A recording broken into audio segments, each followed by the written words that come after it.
All right. So welcome. Thanks for being patient about this being later than it should be. This is going to be an overview / deep dive into submission-based awards. My name is Christine. I'm a mentor on Team 125. My name is Gabby. I'm a lead non-tech student on Team 125. And we're gonna get started. So this is just an overview about me. For those of you who were at the previous presentation that I did, this is my background first related. I'm actually an art teacher, my actual job, and I'm an alumni of Team 175 out of Connecticut. I had my first year in FRC in 1998 when I was in the 3rd grade. I was like a mega super fan with my family who mentored the team, and now here I am today after a lot of other mentoring. Aside from mentoring, I've been lucky enough to volunteer as a judge assistant before. That really shaped my kind of view of how to mentor. And then I was lucky enough to go on and become a district committee chair for the Southeast Mass District event and the Greater Boston District event. Last year, I was the co-chair of the district championship. And I'm also the AnyFirst social media manager, and I contribute to First Updates Now, which is a great web show that has great members of the FRC community on it, also the FTC community. So that's me. I'm lucky enough to work with students like Gabby, who are hardworking and awesome. So before we get started real quick, how many people are new to submitting for awards? So awesome. So we've kind of covered before this in a previous presentation, what different types of awards there are. So everybody is eligible for technical awards that are robot-based and team attribute awards that are team-based. But the awards that we're going to be covering in this presentation are specifically submission-based. So you have to do prep work before the event. Some of them have hard deadlines where you do have to submit them in order to be eligible. And they all have some sort of interview process. Some of them are timed interviews in a separate room with a set of judges.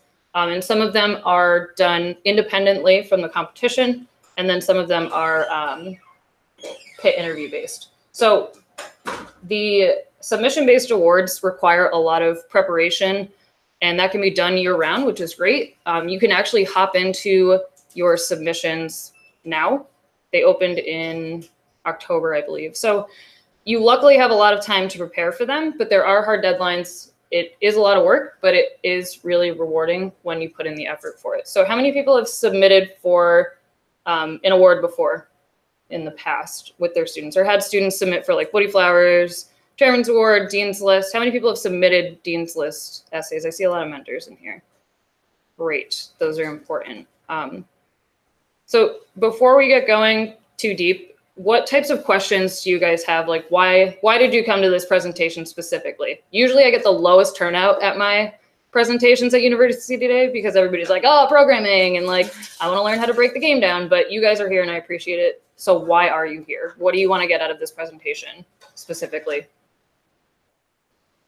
So my mentoring job is mostly on the outreach side, maybe helping out on the award, because award is kind of tied to the outreach as well, because for example, we have been trying to do the Chairman's Award. Yep. So a lot of the information are coming from the outreach. So we need to know what kind of information, what kind of things that we need to do as an outreach. And then some of the things that we don't know is what we good to get more information and fill those gaps.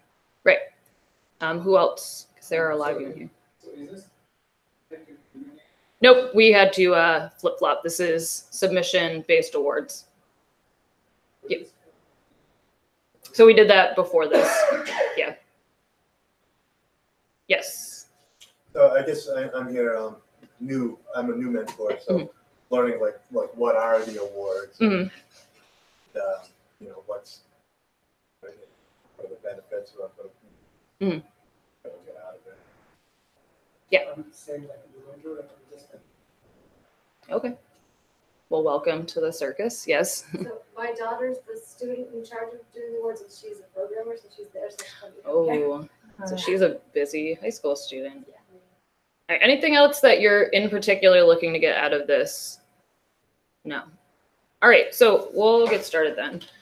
So we looked at this chart actually in our previous presentation where we were kind of looking at how can you best prepare your team and make the most of a year. So on our team, this is how we kind of break down our year. We do meet year round. It's definitely less meeting in May to about August, where we meet maybe once or twice a week, every so often. But it's really important to do these types of things, especially in regards to awards. So if you're not a new team, or you were a part of the award submission process, or just in general a part of the process of developing things for judging material, it's really important to reflect on how your year went. Do some research on what did other teams do that you saw that you really liked. How can you kind of better organize your information that you're presenting, whether it's a handout about your robot or a visual for your chairman's presentation. Network with other teams. This is a great time to do this because people actually have free time now, and update everything while you actually have time. Update and organize is like the two main things that we try to do this time of year. It just helps us organize, like putting things into a very specific way, so we don't have to start worrying about it during actual submission, or it's just one less thing to do off the chart. Right. And so in regards to outreach being connected to this type of work, one of the things that we do during the off season is kind of evaluate our different data points. So when judges are looking at data that you're presenting to them, they're looking at scope and spectrum. So they want to know what you've done, how long you've done it for, how many people it's impacted, and that's the type of information that needs to be updated pretty regularly. And it's hard to do it during the build season when you're building the robot and you're trying to hit these deadlines for the awards. So that's something that we do in the off season is update information that we had in previous submissions. We figure out what new information can be added. We get rid of old information because when they're looking at some of these submissions, they're typically most interested in like the last 3 years. They don't want to know what you were doing 10 years ago as a team. They really want to see, with the student body you have, freshmen to seniors, what impact have you made, or, what progress have you made? So that's a really good time to do that. And then train other people, mentors and students like you guys are right now on, the basics of what you need to do for awards or pretty much anything, and get them ready for when you hop into build season.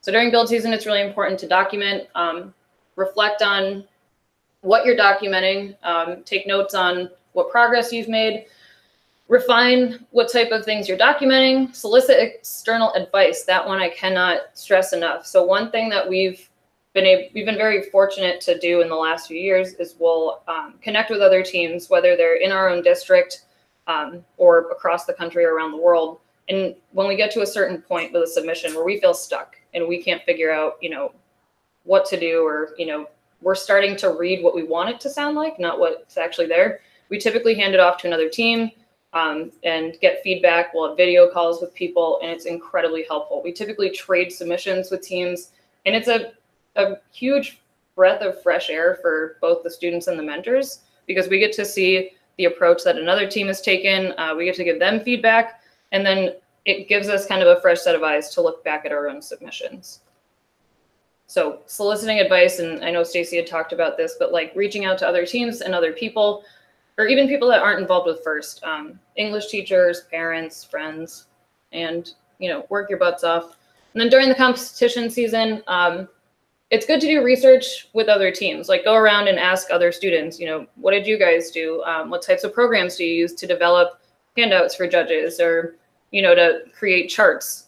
We learned a lot from just kind of walking around and checking out other people's pit displays or visuals that they may have had for their presentations. And it's really important, because we're in the district system and you get to play until you win or until the season's over. It's important to kind of iterate as you go. So if whatever you did for the first competition didn't work, you get a second competition. So between that first one and second one, take the time to reflect and then update things and get them ready for the next one. And then after the season's over, you start all over again. And then you get stuck in the program for over 20 years. All right, so we're going to go over how to prepare for submission-based awards. So this is for any type of submission-based award. Those awards would be the Woody Flowers Award, where students are nominating one outstanding mentor each year. There's the Dean's List Award, where we as mentors get to nominate 2 outstanding sophomores or juniors. And then there is the Entrepreneurship Award, which is updated this year. And I will go over the massive changes for the Entrepreneurship Award, and the Chairman's Award, which is a lot of work, but a lot of worth it. Yeah, a lot of reward. So with any of these awards, if you have already submitted for them, like I said before, reflect and review. That's really important. Organizing, whether it's data, media, anything, make sure that you're setting yourself up for success. Letters of support. So this is a huge one. In the off season, you can network with other teams that you've partnered with, or businesses that you've worked with. Ask them for a letter of support. That's good firsthand evidence of what you've done to kind of help them. And it's something that you can use, like you can take quotes from it and insert it into your award submissions. Gather data, we've talked about that, and then create an updated outline for next year's submission. Even if you don't end up using it, this is a great way to kind of get things ready for the upcoming season. The biggest piece of advice I can give you, and whether you're new to this or not new to this, look at the awards pathway on the Compass Lines website. Within this document, there are a lot of useful firsthand examples from other teams, and it's broken down by each award, both like submission and not submission based. But within the submission based awards here, there are some really great examples of really good tips from mentors like this one. I've always included this one in my Woody Flowers submission tips, which I'll show you guys later. But this document, it's gigantic, but it's a great way to kind of go through and figure out where to start. Great examples of Woody Flowers Award submissions. As a student trying to write a Woody Flowers Award submission, it was really difficult for me. And I know our students typically aren't sure where to start or what it should look like or what winning submissions look like. So this document has examples of winning submissions.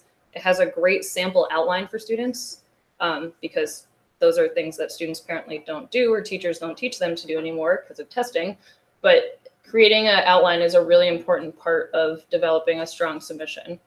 So I know you mentioned earlier so that this, for example, this really award documentation is supposed to be written by the kid.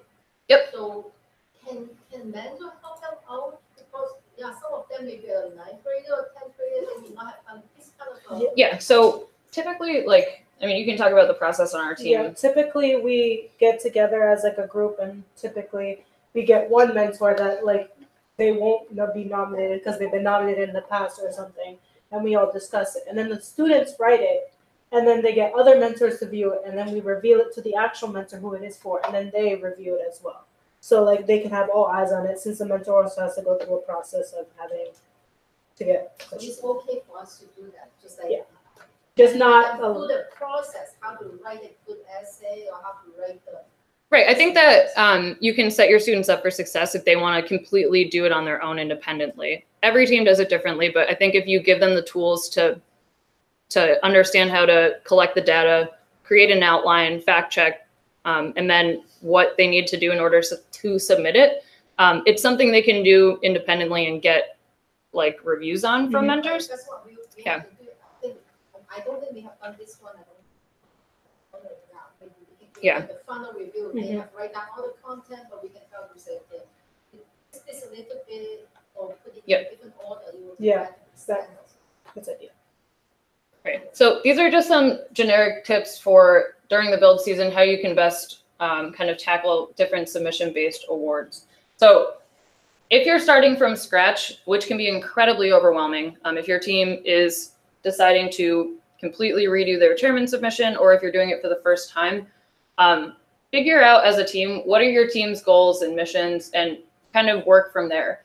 After that, it's important to just start collecting data and information on some of these different generic categories. So your team history, your community outreach, what things you do to kind of work towards the first objectives of spreading STEM to pretty much everyone everywhere.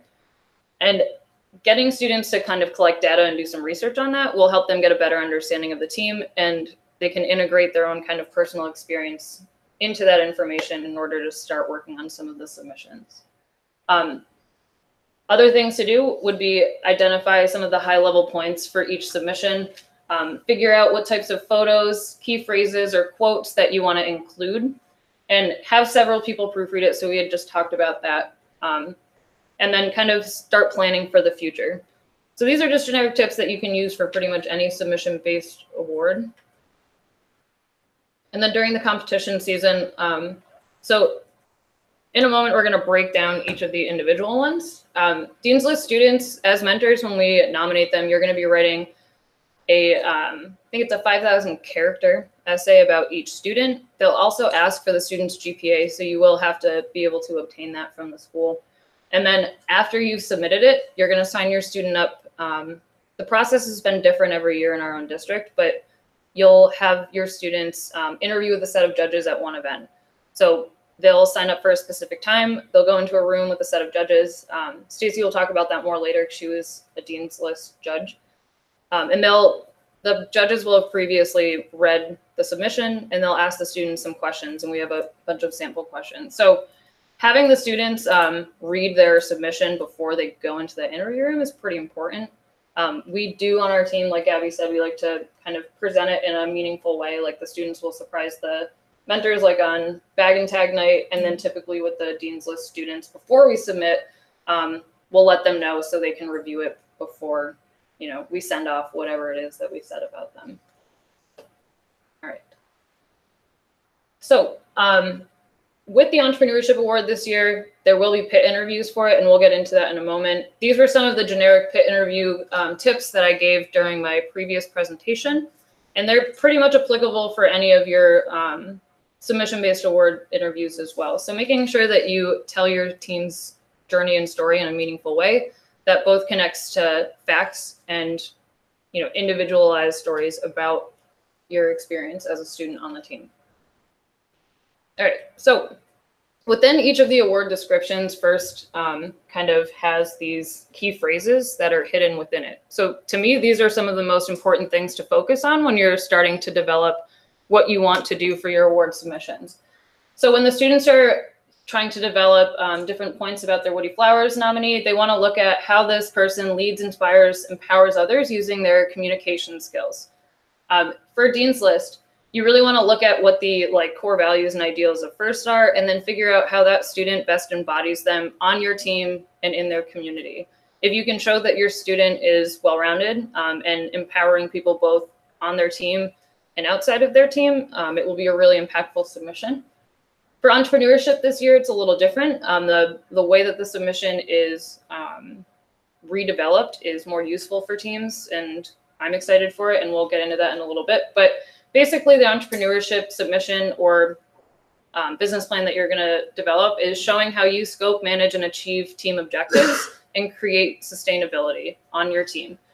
And the Chairman's Award is like the big cheese of all the awards. It's showing how, or it's explaining how you've had a significant, measurable, that's a really important word, impact among your participants and community over a sustained period of time. So when I read that, the things that I find most important personally, measurable and then sustained period. So they want to see scope and spectrum. They want to see, you know, what you've done, how it's impacted people, how it's sustained, and how it's grown. So this is an overview of how we kind of break down the Woody Flowers Award. So something that's super important to keep in mind, 5,000 characters. So as lead mentors, you get to assign 2 students in the STIMS system to submit awards. The portal that they submit the award into is kind of annoying. If you were to copy and paste your 5,000 characters from a Google Doc into the portal, it is not the same amount of characters. Always double check. Always double check, because it's the worst. But it's a 5,000 character limit that's including spaces, punctuation, and all that fun stuff. The 5 steps towards winning a Woody Flowers Award outline is probably one of the best ones. It was written by a woman who is an alumni of FIRST and mentored for many years and now works for Vex Robotics. So she made a great basic outline on how students can start. And she's also on the Chief Delphi Forum and is willing to proofread any student submissions each year. She is a phenomenal writer, so cannot recommend her enough. So this was kind of the basics of her outline that she put in this more detailed document. It's super important for your own team members, alumni, and other people to proofread it. Make sure you submit on time, and it's always good, like Abby said, to share with your nominee. For Dean's List, pretty similar to Woody Flowers. Oh, it's 4,000 characters. Fun. But these are some of the main things you want to collect information about with your student. How are they a leader? How have they helped increase awareness of FIRST? And basically, individual specific examples of these are really important. They'll have more of an opportunity to elaborate in person during their interview, but making sure that you at least bring up the most important points that make them that outstanding student is super important. Future plans and goals is also really good, especially how it relates to their experience on the team or outside of the team. And it is really good to have the student proofread the submission, especially before they walk into the interview room, so they know what they're going to be kind of asked about. So when students are interviewing for their Dean's List submission or their Dean's List interview, one thing we've noticed with our students is they get really anxious about having to talk about themselves, which sounds insane that a high school age student wouldn't want to talk about themselves. But getting them to prepare and look at their submission, asking them basic kind of prep questions is super important. If they can answer the basic job interview questions, then that's a pretty good start. One thing we always remind them is it's okay to stop and like think and ask for a moment to formulate a thought, but don't give one-word answers. Don't lie, obviously. And they want answers that will kind of give them an idea of who you are as a person rather than like a cookie cutter answer that you would think they'd want to hear, I guess. And a huge thing, so explaining the why behind your answers help them understand more about who you are as a person as well. All right, so these were some of the questions that our students had been asked in previous years or that judges have submitted to us when we asked them, you know, can you give us some sample questions to share with other people? So these were them. I think some of the questions that a woman who's a Dean's List interview judge, these were some of her favorites to ask that weren't necessarily about the essay, that were just kind of fun. And she said that people were relieved to hear these. So, but they were kind of confused at the same time. So these were some of the questions. I think some of the hardest ones for people to answer would be, what was it? How do you inspire others to be leaders? And then another one that's typically asked is like, how do you embody the goals of FIRST? So they have to have an understanding of like, what are the goals of FIRST? What have I done? Like that would show that. What have they written in my essay that's kind of described that already? So those were some tricky questions for people. But any questions so far about Dean's List or Woody Flowers? Those are two very similar things, just on opposite sides of the fence. No? Mm-hmm. So the Dean's List is for sophomores and juniors. Mm-hmm. I saw there like it asked like, have they applied for FIRST scholarships? Will people be applying for scholarships? There are some, I believe, that juniors can apply for. Or a question that they'll ask too is like, have you researched, like, are you going to apply for any? So, yeah, it's okay if the answer to that would be no. I know I wasn't looking at scholarships my junior year of high school. I wish I did, but I did not. So how many people have submitted for the Entrepreneurship Award in the past? One? Okay. Stacy. Okay, so the two of you have suffered through the previous submission process. So the previous submission process was a long series of like oddly tailored questions. And this year, FIRST realized that that was useless for teams outside of the competition. It wasn't really developing a real business plan that people could bring to sponsors or use like outside of just submitting for that award. So this year, the eligibility requirements for submitting for the Entrepreneurship Award is to basically bring a 3-page, one-sided for each page, or 1.5 pages if you're being, eco-friendly and doing front and back, a summary of your business plan to each event. And to be able to hand it into the judges, that's kind of your submission and your eligibility will be based on that. If you bring it to the event and turn it in, and it's 3 pages or 1.5 if it's front and back, and then they'll do pit interviews, which I personally believe is a lot less stress on the students because that's one less award that has a deadline. And you'll be able to kind of tailor it to be what your team needs to use in a business plan later on. So I had asked Fiona Hanlon, who is a employee at First Headquarters, who helped redevelop the Entrepreneurship Award, to give me kind of what are the most important things that people should know about the new submission process. So she had said the summary of the business plan must be turned into the judges. That's obviously super important. And they'll be asking you about different things about your team. So make sure not only do you give them a copy, but the people that are going to be in the pits are able to talk about it. These were the limitations on it. There is no text size limit. There's no limit on photos or anything. So it's really up in the air for how you'd like to tailor it to best showcase your team. If you add a cover sheet, it doesn't count against your page limit. It just can't really do anything besides identify your team and the fact that it's a business plan.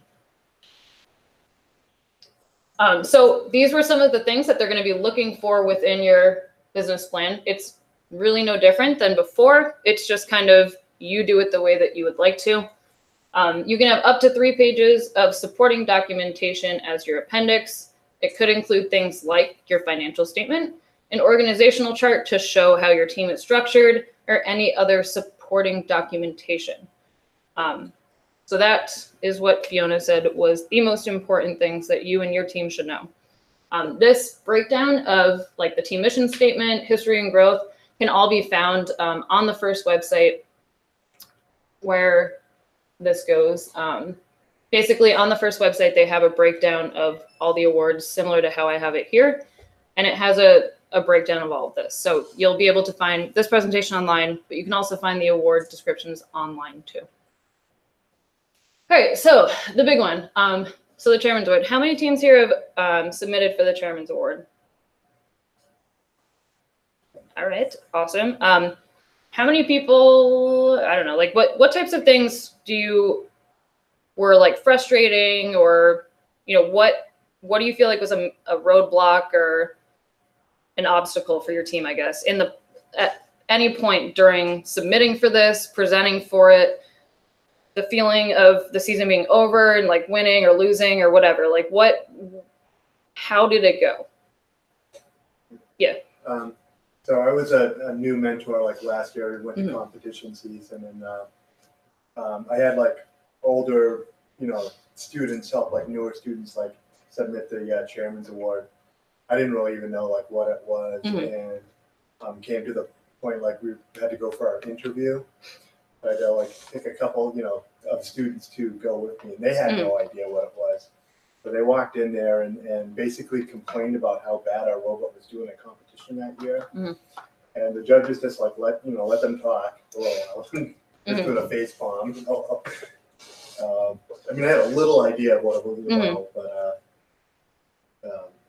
yeah. But you submitted. I mean, that's part of the process. Yep.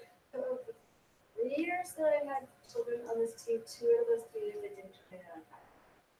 That is definitely, yeah, it is. The deadline comes up fast, and if you're not there at noon, it's kind of game over. What about anybody else? Last year was our first year to apply for that. Because this first year, there's a lot of things that we don't know what really to be done. And we also focusing on the robot. It's just like them. I think we all everything comes to the last minute. So it's a little bit stressful for the kids. Just have to time manage. I think after this last year, I think we tried to change our concept. Maybe we would form a team just working on all this award and all this stuff. It's not the same kid that doing robot. They are fighting for that time, and then they still have to fight that time to do this one. And last year, all the kids are seniors, so they are working on the senior stuff, and all those is just like crazy. So if we can plan a little bit better, I think that worked out better. Yeah, definitely. What about you guys? I mean, I would say it's a tie between the resource management with the time and the mentors and the students available, as well as getting probably every everybody on the team to understand the actual point and purpose of the award and the submission altogether. Mhm. That's been probably the biggest challenge for us in the last 10 months at least. So it is really difficult if you don't have the bandwidth, students and mentors wise. Like this award is basically the equivalent of building a robot, in my opinion. If you're doing it the way that, or if you're taking it as seriously as you would, you know, getting the robot complete, then it is a big undertaking. However, it is not bad to submit something and then go into the judging room for the overall experience. There are judges that, you know, regardless of the submission, those 7 minutes that you do your presentation, they respect the fact that that's your time. So I know my mom has been a chairman's judge and teams that have gone in because they did the NASA grant. So if you're a rookie and you submit for the NASA grant, you have to submit for chairman's. So she typically would use that time to sit down and talk to the students about, you know, what have you guys done? What's your plan for the upcoming year? You know, let's sit and come up with some ideas for where you can go. So even if it's not, you know, you don't feel like you're going to win, it doesn't matter. Like that's still your 7 minutes to go and have good face-to-face time with people that have read about your team and have a fresh set of eyes and feedback for you. However, if it is something that, you know, you're committed to as a team, it's like, you know, kind of embedded in your culture that you want to showcase the overall work that you do, then it should be something that you have a dedicated group of students and mentors to oversee and do, because it is way too much for a student to do both the robot 100% and then chairman's 100%. That's 200%, and humans, I don't think, can actually do that without blowing up. So I have one more question. For Yep. example, some of us has already applied for the Chairman's Award last year. So how do you make it so different from last year to this year so that you can make a big significant change? So I'm going to get to that in a moment. Okay. So it's a good thing, like even year after year, like we have the same type of information in our submission, but we kind of go through this process every year. So we use the executive summary as a guide. The executive summary are those short questions you have to answer in the submission. That is basically like the most comprehensive way to start an outline of gathering data. If you're starting from scratch or if you're, you know, new to the process, it's basically just questions about different aspects of how you run your program. It's really important to understand the guidelines. So there are a lot of definition-based words that are in the submission, and you want to make sure that you're answering those questions in the correct way with the correct type of information. On the first website, they list all of the regional and district championship winning submissions. They show their executive summary, their essay, and their video, and perhaps if a team has uploaded it, their presentation practice video. So that's on the first website.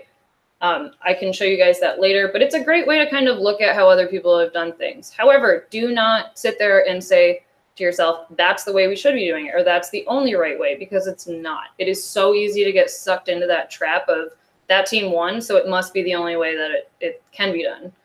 And obviously submit before the noon deadline. Some teams miss that deadline. So a good thing to kind of figure out, and this is something we do every year too, is figuring out like who you are as a team. So I've said it probably a million times today, but figuring out how to best showcase your journey as a team. The checks in the boxes. So that's, you know, how many teams have you mentored? How many events have you hosted, run, assisted? And I'll show you that type of information in a little bit. But get information about the basics, like things that every team does, like, you know, outreach and all that stuff. But then figure out what your defining characteristics as a team are.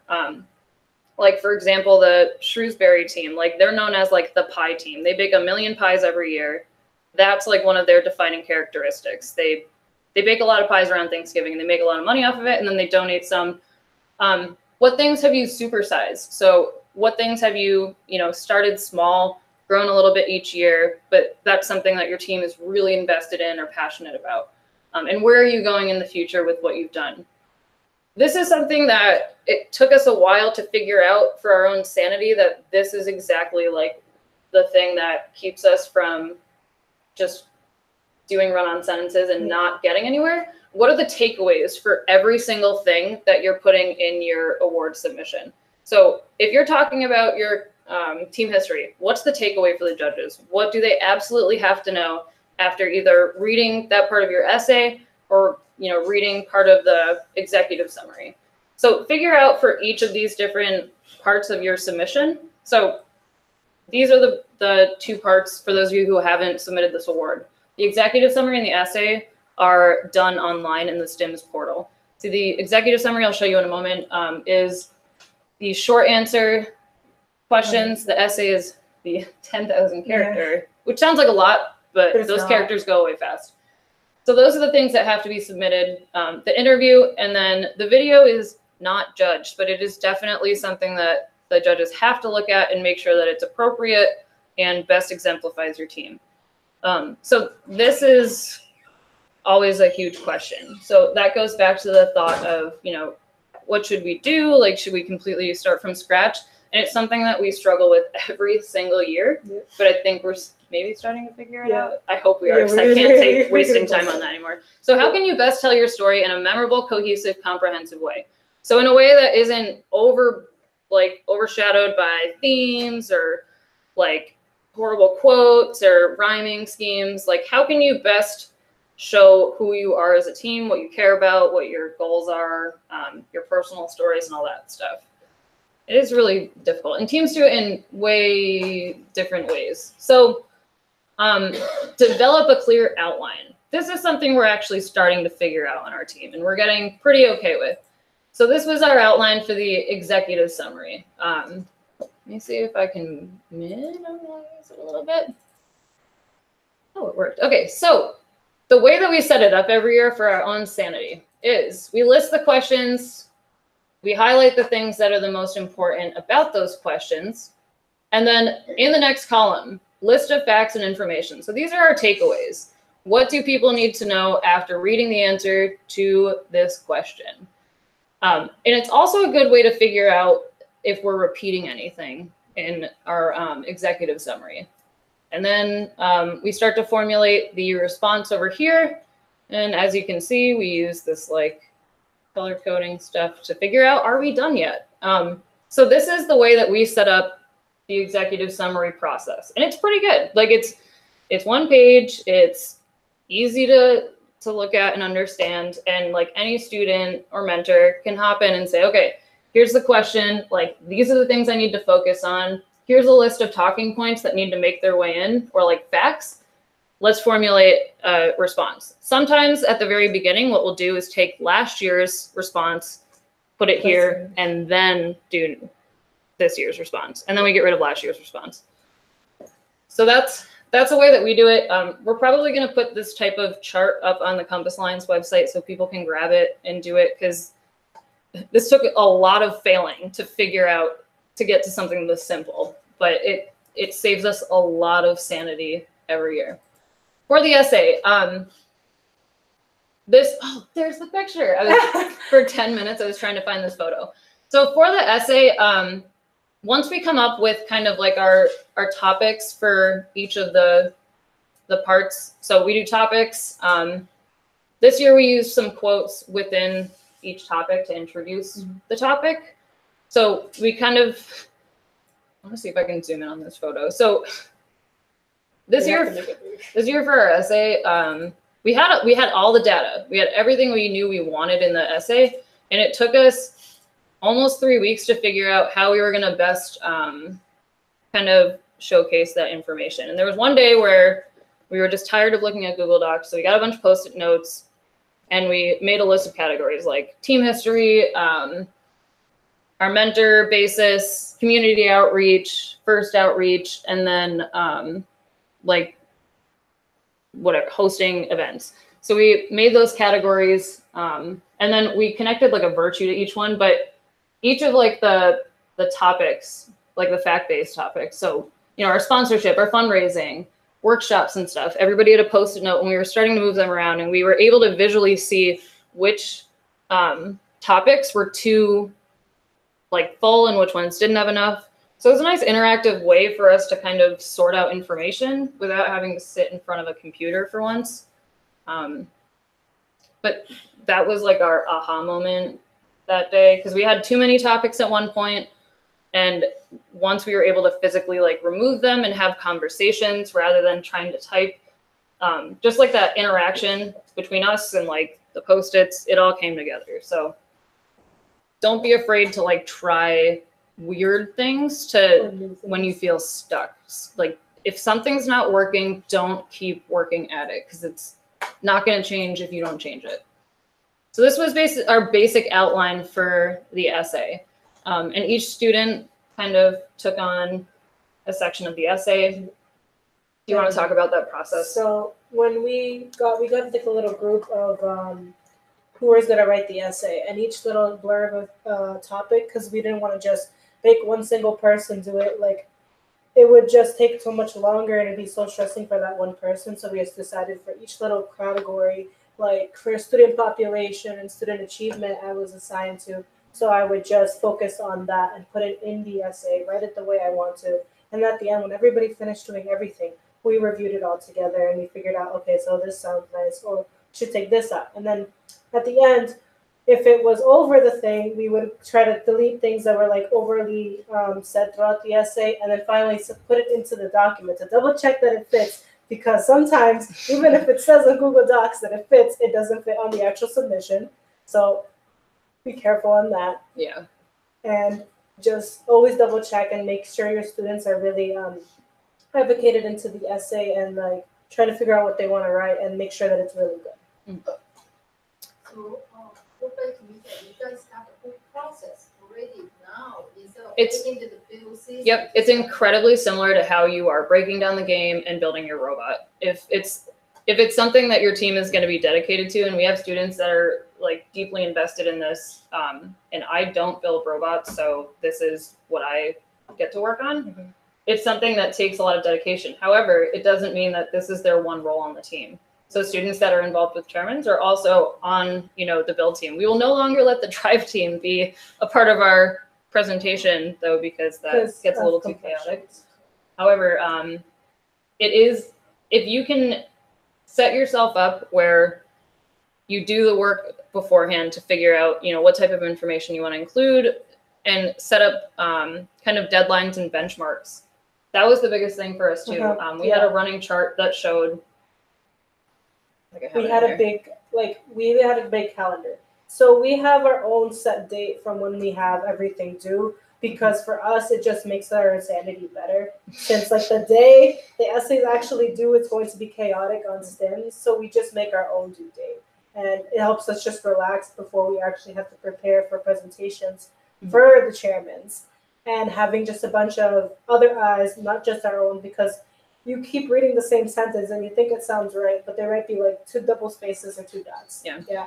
And you guys keep record of all the different stuff that you've done. You have like a big master spreadsheet, organized. So right now we're trying to fish things out of the black hole of our Google Drive. So one thing we're hoping to do is similar to the executive summary chart setup we have, is what we would like to do for just basic data about the team. We have really messy lists that are just bullet points with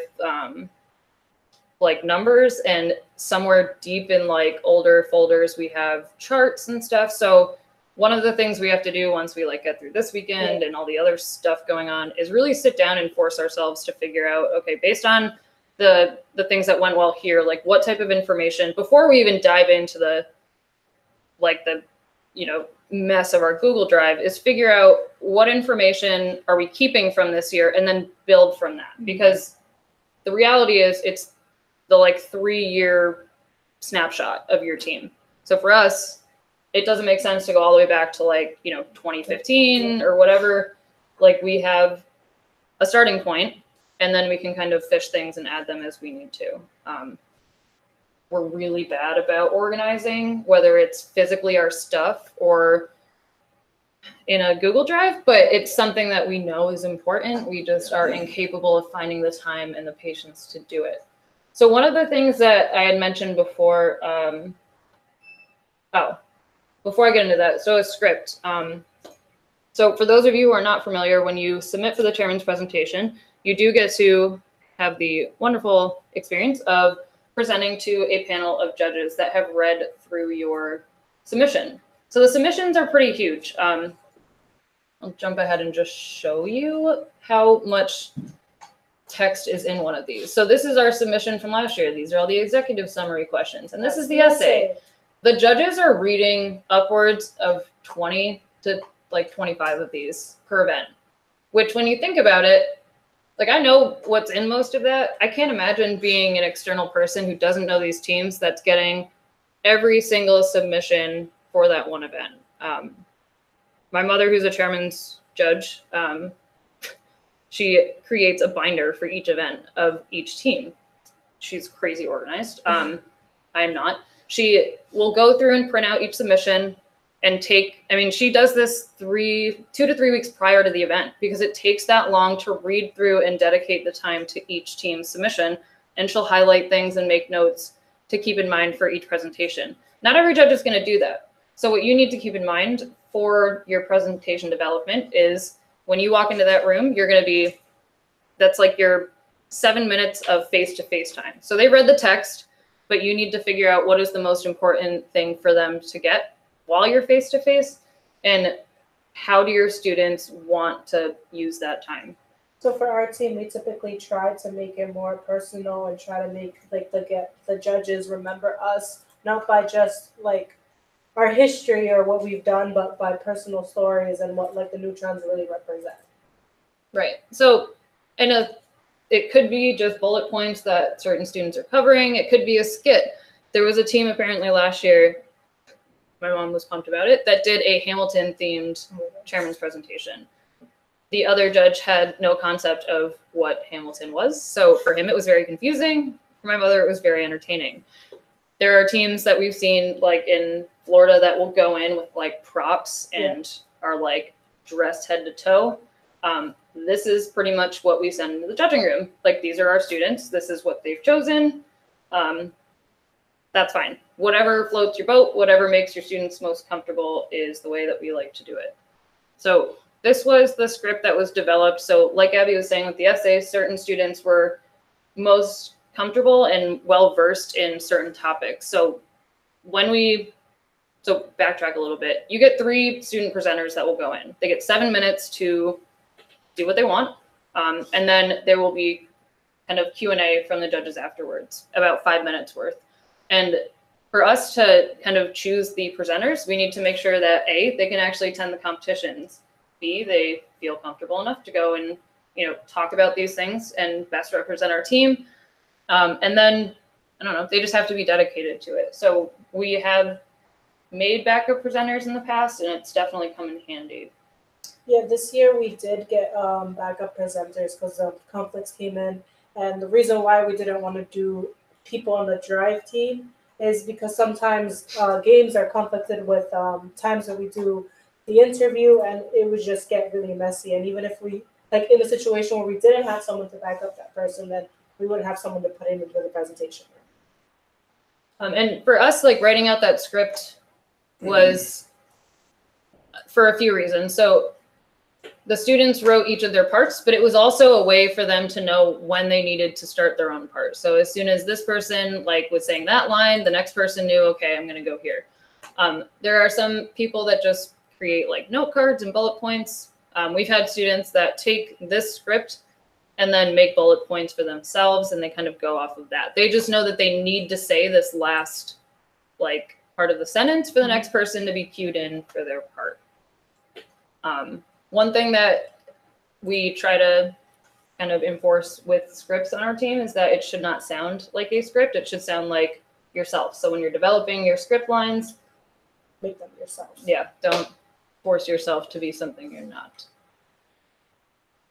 So handouts. This is also another thing that we have struggled with year after year after year because there are so many different ways to do it. There are so many different things that we've seen that successful teams have done. And for us, we feel like we're finally kind of hitting our stride and figuring out what works best for us and what we have the time and capabilities for. So when you're thinking about a handout, especially for chairmen specifically, you want to think about how it can parallel the information that you're presenting to them or that they've already read. So a little more in depth. So it could include photos or charts or statistics. Visual evidence is huge. whatever you use, like a poster or something else, make sure there's a version of that in your handout. So like if the judges loved your, I don't know, your prop, have that prop like picture or something somewhere in that handout so they can kind of make note of it and use it to kind of, you know, state their case for you. And have a clean version of your submission. So I pulled that up before. When they get the submission emailed to them from a judge advisor before the event, it's like a wall of text. I try to explain that to the students when they're developing the essay. And when I've talked to other teams in the past, you want to make sure that your essay, I know you're trying to cram in every single word and character and thing you can, but think about the person, bless you, that's reading this on the other side. If you have just a wall of 10,000 characters and there's nothing breaking it up, bless you, visually, it's going to be incredibly overwhelming. I personally wouldn't want to read that. It would be like, oh man, like where to even start? So figure out how you can develop your essay in a way that it's going to be visually not overwhelming, but then like I showed you guys before, we like to create this. We share it with our team once it's submitted, and, you know, because we talked about making sure that the team, like everybody on the team knows, you know, what you've submitted for the award. This is a great way to do it. So once the award is submitted, you can go and copy and paste it, make it look a little cleaner. But we include this in our judge handout to the chairman's judges, just in case they want to go back and like reread or edit anything. And we usually kind of add in a few more spaces in between paragraphs now that, you know, we have the ability to, just for their own sanity. Keep it purposeful. So what's most important, and make sure it's organized. So this year we took on the task of making a mega binder. So we were lucky enough to be one of the 4 district championship chairman's award winners this year in New England. And we decided, you know what, when we go to champs this year, we're making a mega binder. So we're going to take each of the most important things that we talk about in each section of our submission, and we're going to make like an elaborate page on each one. And it's so big that I had to put it into separate files to upload to our Google Drive. And there you go. It's too large to preview. So let's see if I can actually download it. So proud of how big this file is. That's what I last. Well, I was trying to see if we had the second part of it. Mega binder. Bless you. All right, so this is our chairman's, yeah, so this is half. This is 30 pages. So we went through, which is insane. There's a team that won chairman's 2 years ago in Houston, Thunder Down Under. And when they showed us like their support material they sent to the judges, it was like, I'm pretty sure it was like 2 binders, not even 1. They said that they handed in like a massive like 8-inch binder just for the sheer like terror factor with the judges of like, look at how committed we are. Like our binder's this big. And for us, it was like, okay, we just want to show that we're like refined and we can actually like get it together. So this is actually a great thing that we've used to show to like our superintendent in Revere and other places, but it was also a great exercise and somewhat torture experience for some of our students to go through and develop like a comprehensive, like clean rundown of all of the stuff that we do as a team, something that's visually engaging. So we have the cover, whatever, table of contents. This was one of our handouts, which I'll show you in a moment. So we have like our handouts that they were getting at previous events. We made our executive summary look nicer. Like, look at all this fun, you know, fancy stuff we got going on. We got, you know, vertical font. And then, you know, we have our essay, looks all fancy. Got this made at Staples. I spent a lot of time at Staples this year. We put in the posters that we created. We made sure that we had a printout of each one so they could go back and reinvestigate kind of what was on our posters, and we'll talk about those in a minute. And then for each of our essay sections, so and I'll talk about our theme in a minute too. So we kind of highlighted each of the talking points in each of our essay sections in depth. So we did, okay, like this is our team history. Here's some facts about our team. So some of the pages had more text, some of them were more data driven. Here's information about our students and mentors.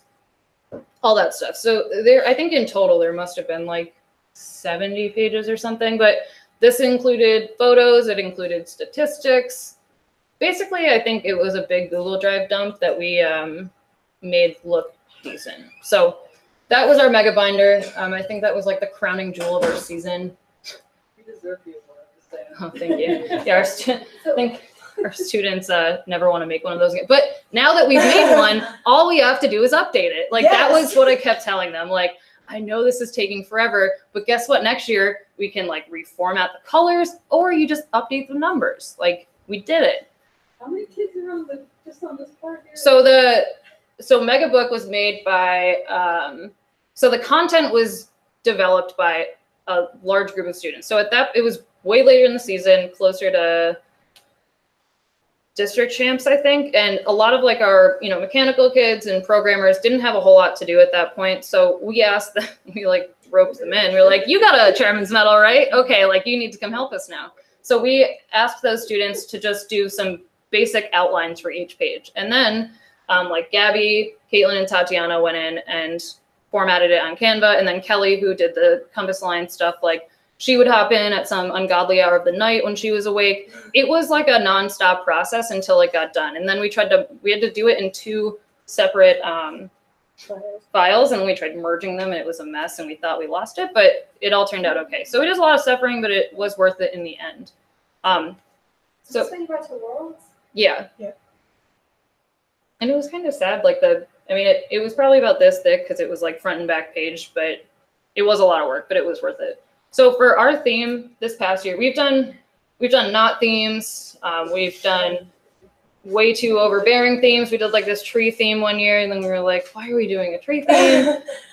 It helped us get to a point where we understood what we needed out of a theme, I guess. Like, I don't think themes are required. I don't think they're necessarily the most effective way, but for us, it worked this past year in a way that we didn't expect it to. And it took us a while to get to the point that we did. So our original starting point was figuring out what are our team characteristics, what are our like morals or goals as a team. And we talked about so these different topics. So persistence, empowering others, influencing others, being progressive, and like involving empathy in all the work that we do. So there was one day where I was working on something that had to do with Mae Jemison. And I was talking to like Caitlin and Tatiana about it, and they were like, "Oh, that's so cool!" Like, and I had this, book of women in STEM, and we were talking about it, and we were like, "Wait a minute! Like, these people, embody different characteristics that we do as a team. That would be a great parallel." So, for our theme, we talked about different influential scientists, and we weren't really going like the women in STEM thing. We got Dean down in the corner, but we talked about different characteristics that they embodied and the work that they did and how it impacted others. And it was a cool experience because like the students didn't necessarily know all of these. Obviously some of them are like the names of fields at championship, but like we learned a lot about the different scientists, and it was like a unique way for us to connect our own stuff like to that. And it was a great way for us to kind of visually integrate things into our handout. So this year for our chairman's visuals, we went kind of the fun, like aesthetic route. There's not a lot of data. Like we've gone way too overboard with numbers some years, way too much text other years. Last year we did a big tree and it like, you couldn't really tell what was on it. So this was like, okay, let's find like visual evidence of some of the like really important topics underneath each of these, and let's have fun with it. So these were really fun. Obviously they're not the most like, I don't know. Professional-ish looking. They're fun though. They're fun of them. Yep. But it was an engaging thing that the judges hadn't really seen with other presentations. And it's something that the students were invested in. It just helped the presenters organize their thoughts as well. They could point out what they were talking about. And so this was our, we used this in the pit for just general team information handout. This was another thing that we really worked hard on this year, was a one-pager that best embodied everything we wanted people to know about our team. So this took a lot of work, but it's something that we can just update and tweak each year. this was included in our chairman's handouts because we thought, okay, well, we have this really fun aesthetic thing. Now we need something that's a little more hard facts. So that's what this was. And this is something that I strongly recommend for every single team that is applying for chairmans, and not aesthetically, but information-wise. So these are the chairman's definition words that the judges are specifically looking for when you're using these specific words. So I have the link somewhere in this presentation, but they're very precise about what assisted means, what it means when you've mentored either a team or something else, resources you've developed, what does it mean to start a team, what does it mean to host an event. So when we first start each year, we look at these different words and figure out what we've done for each of them and what needs to be updated. That's a great way to start. And it doesn't matter if you can't fill all of those words, like all these definitions, but it's a great starting point to figure out how you can kind of represent the different things that you're doing. For us, it's incredibly important to include this in any handout we have with chairmans, because we don't want them to, like, the judges to ever question, like, well, did they host that event or did they just mentor a team? Like, it's all right here. We have when we've been doing it, for how long, you know, for some of it, you know, the data behind it, like how many students were impacted. So this is a really easy thing to do. It could just be a list, but we tried to integrate it into like our theme and like our visuals this year. So chairman's definition chart, I cannot stress enough, for the sake of the judges knowing and for your students and the rest of your team to like correctly use the terminology when they're talking to the judges or when they're writing their submissions. It's really important to look at each of these definitions. And they have a very nice clean breakdown on the first website of what each of them means, I guess, for the judges. So real quick, when we did this presentation at the World Championship this past year, Team 3132 from Australia, who won the Chairman's Award in Houston at the championship, added some of these slides in, and I just want to mention some of them. So one thing that they're really good with is branding and slogans and philosophies. So this is their like team motto or slogan, STEM for everyone, everywhere. That's like anything they do, that's kind of the deep-rooted goal within their team. This was another kind of philosophy that the team had. They use these to kind of relate back to when they think about, are we going to go do this outreach project? Is it something that our team should be doing? They ask themselves, like, does it kind of fit in our philosophy and our team motto?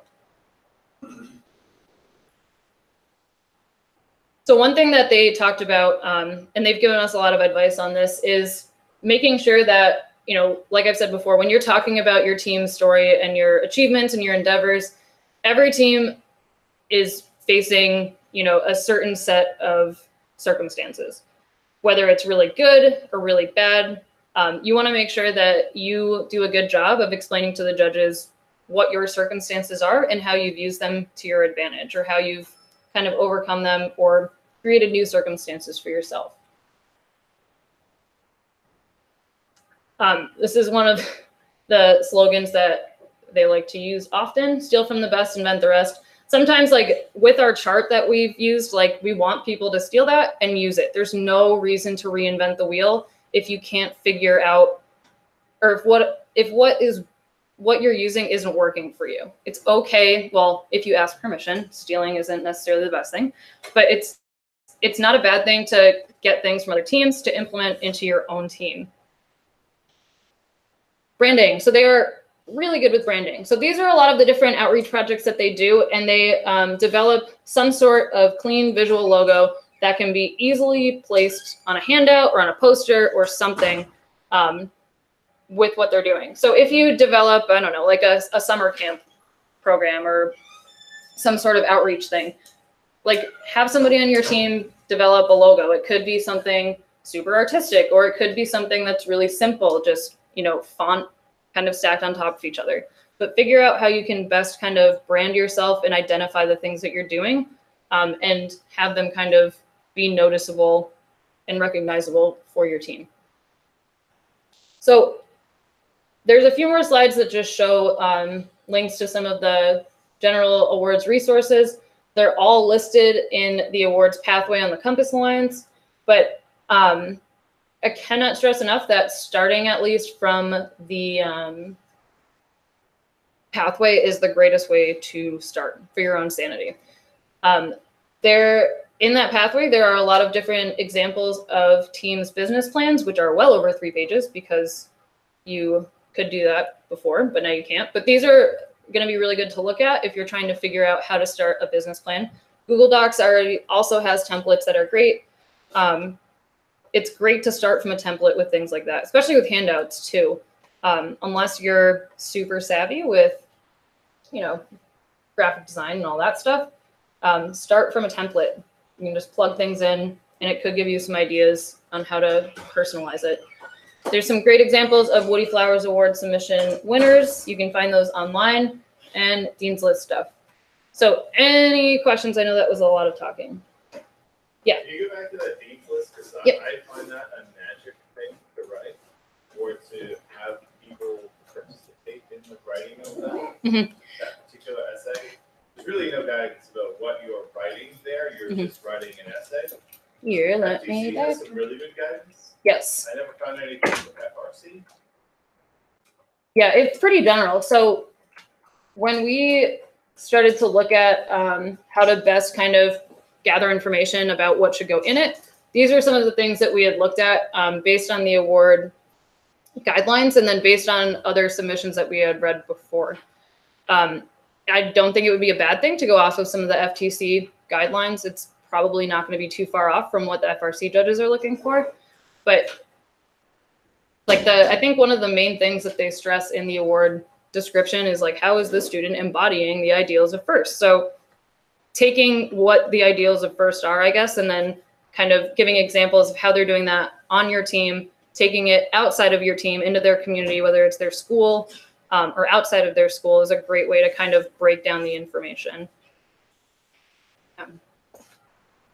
So I have a question not related to writing the award itself, Mhm. but how do you encourage the kids to spend the time on this? Because a lot of kids come and join as a robotic team, right? They want to do the robot, they do a lot of the electrical stuff, but you also mentioned that this is as much as important as the robot itself. So how do you encourage the kid to spend time on these activities, and how do you manage the resources? That's a great question. You can't force anybody into doing this. It is a very involved process. However, the way that I like to remind people who are very robot-centric, we're in a district system. Winning awards gets you points to move on to the district championship, where you get to compete with your robot some more. So if you would like to, have more of an opportunity to gain more points, to, compete more with your robot, it's something you need to be invested in. And luckily, with the technical awards, when the robot is, handed over to the programmers and the, mechanical people don't have much to do, they could be spending time developing handouts that show the process and documentation of their, subcomponents or their overall with the robot. So there's definitely ways to kind of trick people into wanting to do it or doing it because they realize they should. But with chairmans, one of the biggest things is if you're doing chairmans or you're submitting for chairmans just to win the chairman's award, you're doing it for all the wrong reasons.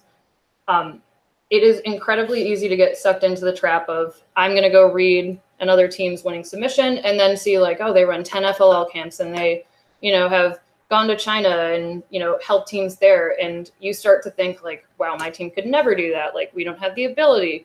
It's not about meeting a standard. It's about finding what your standards are as a team and working towards them.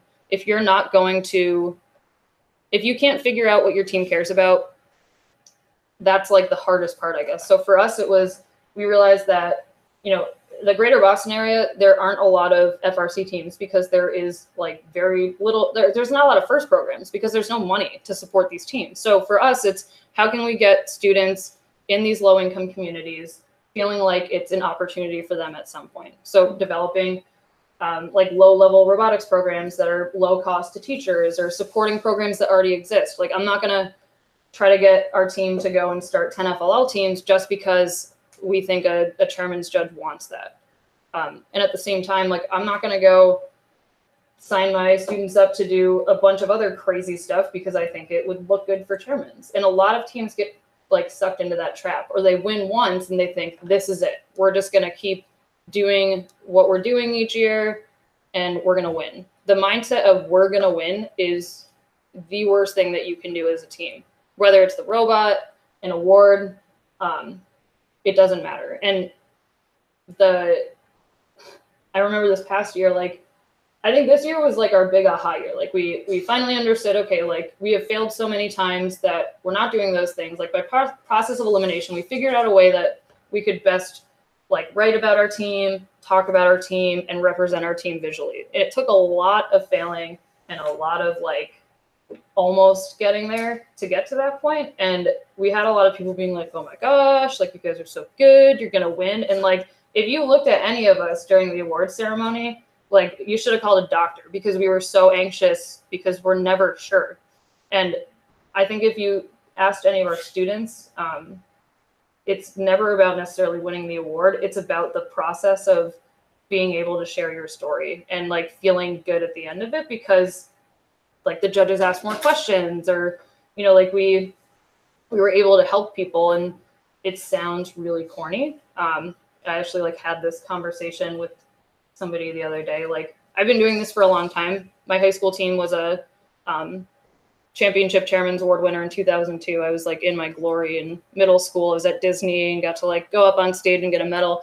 But I've worked with a lot of other teams specifically on award stuff. And I've never felt as good or as like proud as a mentor as I did this past year with our kids because like they were so invested in it. Our team was so into it. Like at competitions, I'd see, you know, them talking about their outreach programs and like, I didn't have to force feed anything or I didn't have to hold them accountable for what they had planned. Like it was such a intuitive, like self-driven thing because we had failed so many times and they were so willing to get back up and like learn from other teams and figure out what else we could do. And like, obviously we didn't win chairman's at champs, but we were recognized for something that was like very specifically in our submission with the judges award. And it was like I know that the kids were like, oh man, I wish we won chairman's, like, which, yeah, I do too, but like, whatever, like it's just a good feeling knowing that we found a process that works for us. Like we were able to best tell our story, but now we're like, what do we do with this? Like, I don't know. Yeah, so. I would also say to like, even if you have like a little bit exclusive like students who are actually involved in the non-tech to get their friends involved. Because I know that in the beginning from my freshman year, it was just 2 people. And then we started talking to everybody, be like, oh, chairman's is important. It's just as important as the robot. Where do you get all your funding from? Non-tech. How are you going to build that robot? So that was something we didn't mention. A lot of this work that you do is plug, like copy and paste into grant submissions, especially for first grant. So when you're looking at like the PTC grant or the BAE grant or whatever else, the NASA grant, this is all copy and paste. The data that you're collecting, the story that you're telling about your team and your history and your, you know, partnerships with your sponsors and schools, like that work was so transferable to like community. Like we copy and pasted most of our chairman's submission for the Best Buy community grant. And we got a $10,000 grant the other year because of our like copy and paste. We created that grant application the day before it was due because we had everything in our chairman's submission that we just pulled from. But it is true. It's nice to kind of hold that over the robot, you know, fiend's head of, oh, you want to build your robot? Where are you going to get the money from? Are you going to write the grants? Probably not. So. Well, so when you first asked the question, I thought was one we recruit from like marketing kids or writing kids or kids that don't like, but they kind of need to understand what you're doing. I don't know how you can do that. Yeah. So we actually don't have much of like a marketing team. Like one thing I've noticed is it's hard for us to really establish a media team or a marketing team. Like we have kids that do the photo video stuff, but they're really like deeply involved with the robot. We can never really nail down a group of kids that are like, I'm thinking like the kids who don't want to do robots and you bring in yeah, do that, but they need to know the robot in order to do it. So it's sort of yeah. A lot of time, just like you're thinking about doing something, but a lot of time the kids that join the robotic team because they think there's a robotic team, right? They're not Well, that's part of like the recruitment process is like when we would win an award, like we have an event at Revere High School. So some of their friends who aren't on robotics are there, and they're seeing that we're like really successful, and they see that it's like, okay, like not everybody here is super STEM based, and that's fine. Like to me, like I went to art school, I'm an art teacher, but I'm able to at least talk, and I'm well versed in, you know, the technical side of things. So it's interesting, like people that may struggle in like math and science, it's still an area for them to contribute to in a unique way. Like a lot of students that are on the non-tech side are really good at technical documentation. How can you best, you know, in a compact way, like describe and give an overview of like a robot subcomponent, or students that are fairly new, that are super interested in like, you know, being a mechanical lead or whatever, like it's a good opportunity for them to shadow what somebody's doing and document the process while it's happening. So they're keeping track of it. And by doing that, they're kind of learning more than just watching, because they're documenting it and then they have to kind of put it in a nice package, or put it in a package that somebody else will polish up later on. Yeah.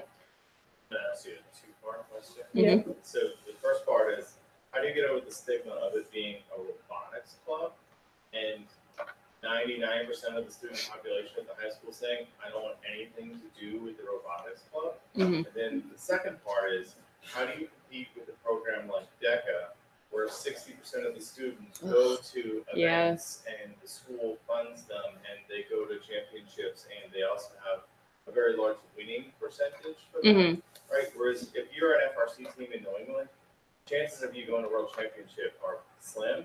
There's 300 plus teams. Yep. And you know, you only have so many times to compete, and most of your competition is with the robot. So everybody's focused on the robot in New England because you need a good robot if you want to advance. But then there's all this other stuff that's sort of blocking your ability to stand up and non-bond.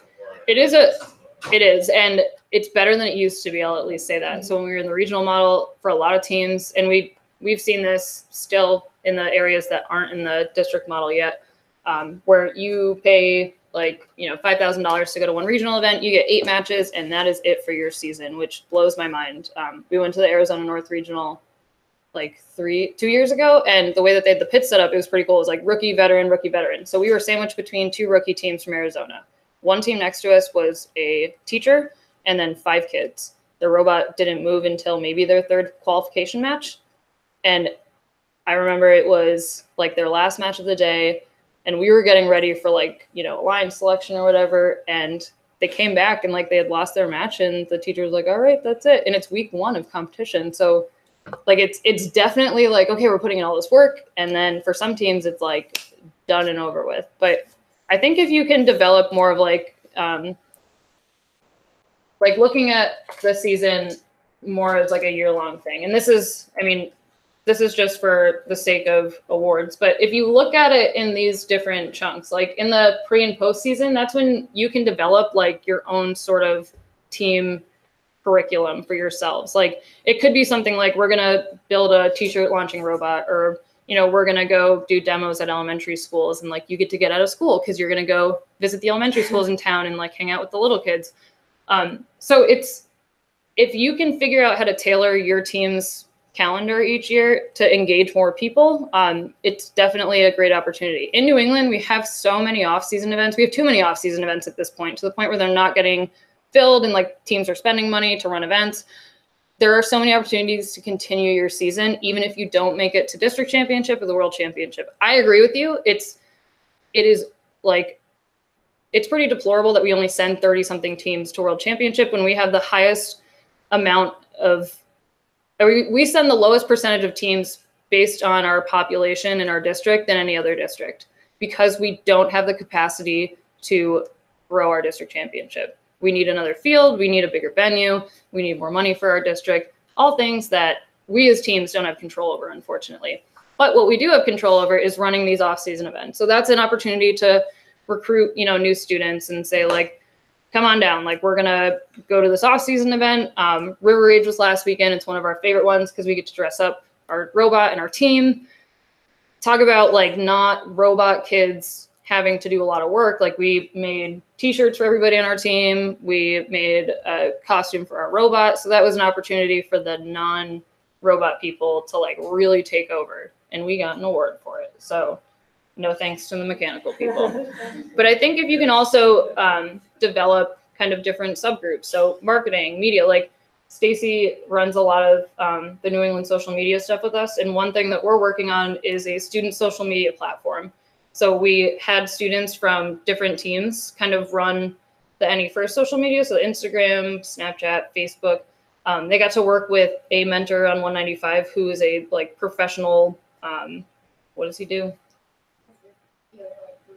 Yeah, he works with like NBC down in New York City and like Disney. And he brought all of his fancy equipment to District Champs last year and let the kids use it. And he did video editing with them there. So we're like, we as a district, and by we as a district, I mean Stacy and I, are trying to develop different facets for the non-robot kids to be more involved with and network with other students, because it is a huge part of the program that can be really difficult for teams to establish on their own. But there are great resources out there, especially from First. Like they've really stepped up their marketing game, and they're more than willing if you email them to say like, you know, how can I like, you know, get more students involved in social media? Like, how do I start this group on my team? Because for some people it's above their, like it's outside of their comfort range. Like I wouldn't be able to start, I don't know, a programming subset on my team, but I could start, you know, a marketing one. So like, I can't stress enough that if you reach out to headquarters, specifically Jamie Luce, the FRC team advocate, they will help you. They're more than willing to make sure that you can sustain your team and grow your team in different ways that you may not have the, like your own abilities to do without help. Yeah. I would also say like even there are like hard times, like when you have like competitions where you don't typically like win, or you like, it's only the second week and you guys are already out. I would say like maybe next year, like try to see what went wrong and like go better. Because I don't think giving up on just one little thing, that just give up. Because I think giving up doesn't really help your students, and it also doesn't help students get like the necessary needs that they need to become advocate in the future. Yeah, and it's an easy thing to say, but one of the things that we have challenged our students, and I've challenged other students at events to do, is before they are quick to point the finger about that winning team, like they must be cheating or their mentors build their robot, the networking aspect will not only help kind of give them new ideas, but it will kind of help them to get self-motivated to do the reflecting and figure out how can we do things differently. It is so easy to be accusatory or give up, but if students are willing to take the challenge of figuring out, you know, how did that team do that? How is that team successful? Like, so I can tell you, this team was a mess, like not too long ago. After, like back in 2002, they like won the world championship. And then after that, there were only 5 students on this team, 2 mentors. We like shot up to like 90 students. And, you know, these past few years, we've definitely had our struggles, but it's the students that are willing to come back and, you know, reflect and figure out what do we do to improve? How have other teams done it? And it's not, there's no cookie cutter recipe or shortcut to success in this program. It's taking kind of the concepts and ideas that people have used to, you know, be successful in different ways, whether it's how you manage your team, how you're, you know, programming your robot, how you're prototyping, how you're breaking down the game and implementing it into your own team. For us, like we have been struggling massively at figuring out how to organize our team and become independent of this university, because we got kicked out of the university in May last year. Got back from Champs, they said, pack up your stuff. We're taking your lab space to make a biomed capstone lab because they needed accreditation. And that was it. So we spent the summer trying to figure out, okay, what have other teams done when they don't have anywhere to live? And we figured out, okay, well, you know, the Storm Gears, you guys were a 4-H team, and we had, you know, read about that, and we were like, oh, this is perfect. It gives us insurance. It gives us a bank account. These people are really nice. And unlike, you know, other people, they wanted to help us.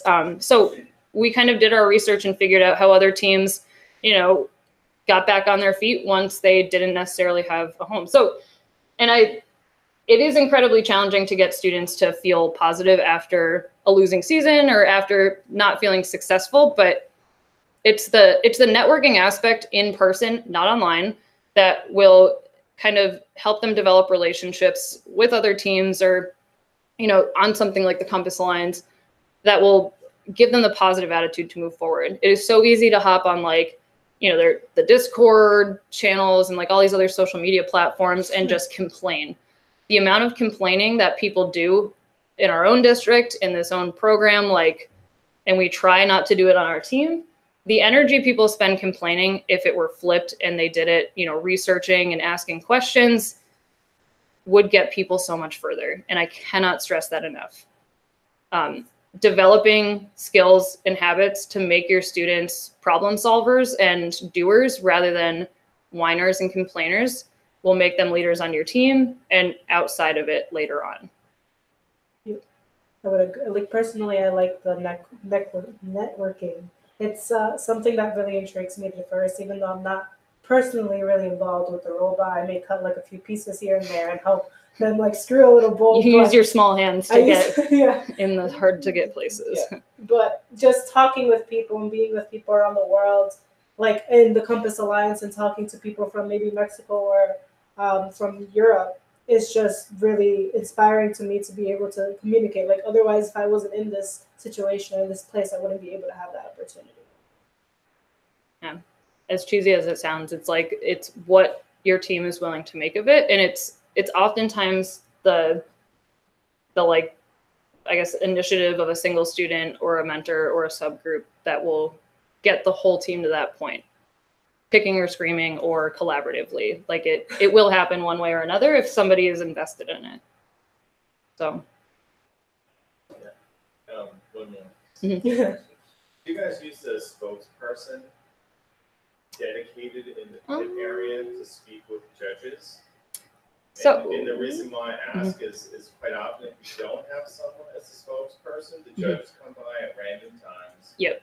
There's no control over which students are in the pit at any given time, so you never know which student a judge might talk to, and that can really change the outcome of you winning an award.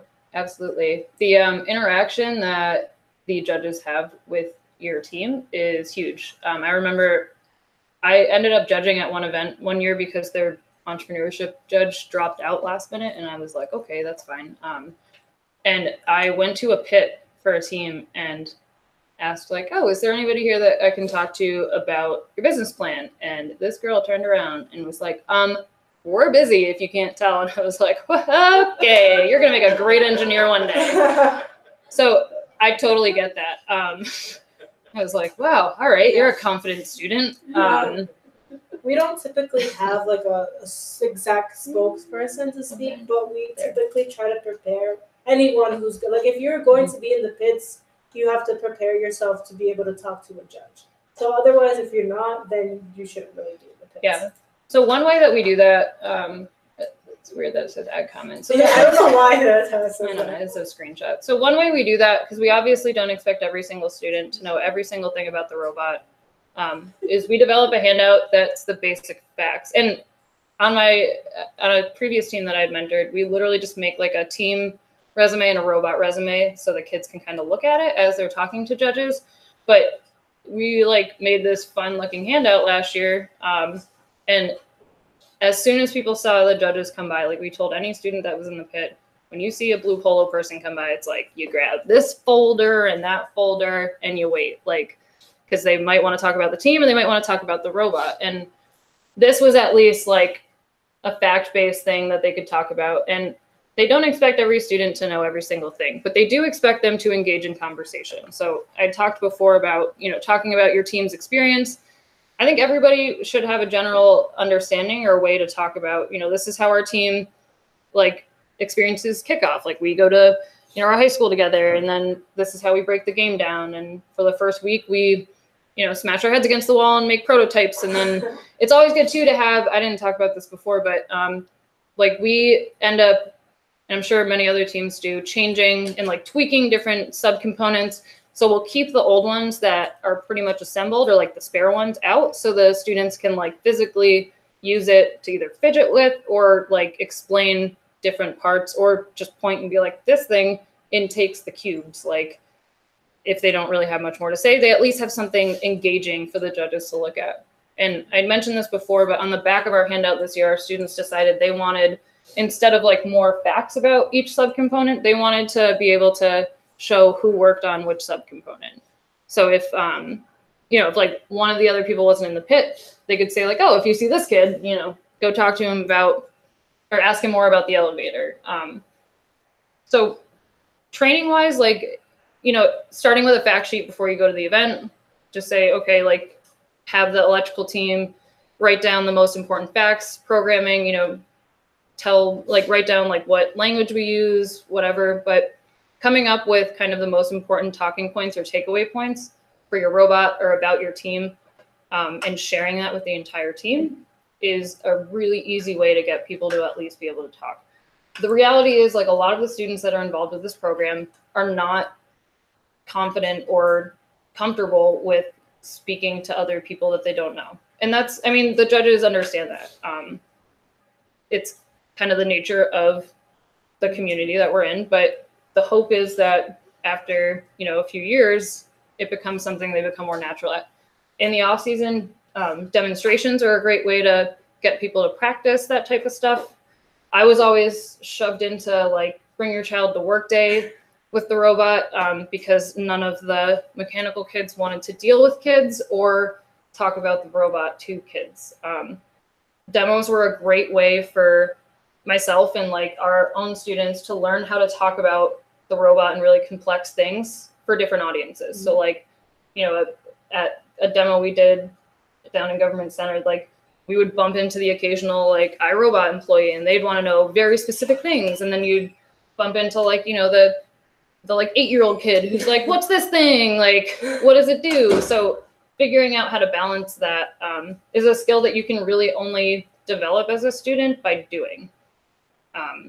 Definitely can't like watch a YouTube video on public speaking and I can speak that from experience, because when freshman year I wasn't this comfortable speaking like out loud with everyone. I was a little bit more shy, and I kind of grew out of my shell, still getting there, but it's a practice that a lot of our students have learned how to do, especially as freshmen. I know one of our students, I think his name's Harris, he actually talked a lot at a demo, and I was really surprised because it was his first year on the team, and he was speaking about how this whole thing was functioning, and it was crazy.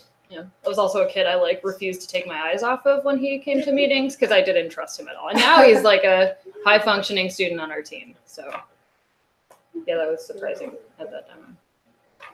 Any other questions? No? Cool.